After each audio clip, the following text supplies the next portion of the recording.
আজকে অফিস থেকে night shift করে ফেরার পথে আকাশটা খুব সুন্দর লাগছিল দেখতে, তাই ভাবলাম একটু ক্যামেরায় ক্যাপচার করে রাখি। তো যাই হোক, আজকে আমি ডিসাইড করেই নিয়েছিলাম বাড়িতে গিয়ে একদমই ব্রেকফাস্ট স্কিপ করব না, ডিরেক্ট লাঞ্চ একদমই করব না, এটা আমি ভেবেই রেখেছি। তো যেই ভাবা সেই কাজ। এসেই কিন্তু আমি একটা চট জলদি ব্রেকফাস্ট বানালাম, যেটা তোমাদের সাথে শেয়ারও করছি।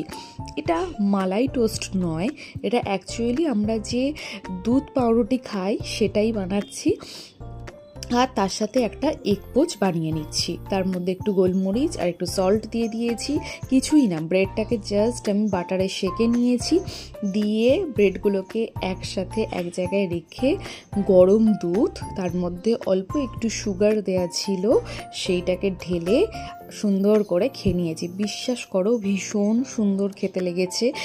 আর আমি তো আমার কলিগদের সাজেস্ট করব, বা যারা নাইট শিফট করো তাদেরকে সাজেস্ট করব, এই চট জলদি খাবারটা একদম তোমরা গিয়ে বানিয়ে খেয়ে নাও। আমার একটা ব্যাড হ্যাবিট ছিল কি, আমি নাইট ডিউটি করে এসে কোনো সময় ব্রেকফাস্ট করতাম না, ডিরেক্ট লাঞ্চ করতাম, কারণ ব্রেকফাস্ট আলাদা করে করো, লাঞ্চ আলাদা করে করো, তো আমার মনে হয় ওটা একটু বেশি খাটুনি হয়ে যায়। তো এবার থেকে আমি ডিসাইড করেছি না, চট জলদি কিছু একটা বানাতে হবে যেটা তাড়াতাড়ি হয়েও যাবে আর ব্রেকফাস্টও স্কিপ হবে না। Type of malai toast, actually দুধ পাউরুটি। এটা খেলে পেটটা অনেকক্ষণ ভরা থাকে। অ্যাকচুয়ালি আমি আগে খুব ব্রেকফাস্টটা স্কিপ করে যেতাম, লাঞ্চ করতাম ডিরেক্ট, আর আদারওয়াইজ ডিনার করতাম এরকম। তো সবাই বললো যে ডিনারটা বন্ধ কর, তাও ঠিক আছে, কিন্তু ব্রেকফাস্টটাকে স্কিপ করিস না। তোমার নাইট ডিউটি করে এসে ব্রেকফাস্ট বানাও, লাঞ্চ বানাও, তারপরে ঘুমাতে যাও, তো অনেকটাই টাইম লেগে যেত।